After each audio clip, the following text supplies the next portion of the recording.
Happening now, the U.S. military teaming up with Japan for major training exercises this week.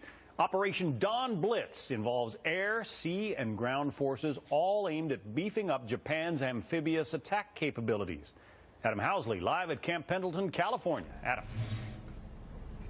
Yeah, John, it shows how important this relationship has become with Japan. Many will argue they are one of our most, if not our most important ally right now. They're here in force, along with 3 other nations taking part, including the U.S., and 7 others watching as tensions continue to increase in the Pacific. Japanese forces stormed beaches north of San Diego at Marine Corps Base Camp Pendleton for a massive 3-week joint military exercise called Dawn Blitz. We get to know each other. We get to understand how each other operates. We learn from each other. They learn some great amphibious skills from Marines, and we learn an awful lot from them. Now one of America's closest allies, there are 3 Japanese warships here and over 1,000 air, sea, and ground forces teaming up with U.S. Marines to improve Japan's amphibious attack capabilities. For us, it's very important to have a strong relationship with the United States.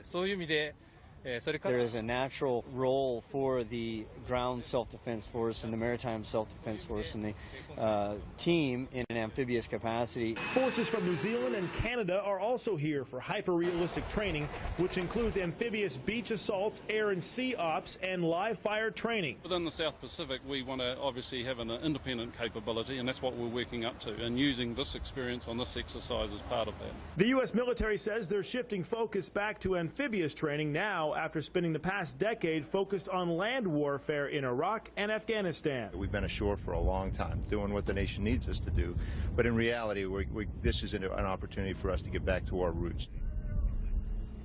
Now, these maneuvers come at a very interesting time, of course. The Snowden issue really clouding the relations between China and the U.S. Next week, the U.S. trains with the Philippines in the region, and the intensity over there continues to grow as China continues its massive buildup as well. And this also, John, could be a precursor to moving the massive Rim of the Pacific exercise. It takes place every 2 years off of Hawaii. We were there last summer for that live. That might now actually come to the western shores of the United States next year. At least it's a possibility. Of course, you have the Marine Corps base here. You have the massive naval base in San Diego and a number of other installations here on the West Coast. John? Some amazing changes since World War II ended.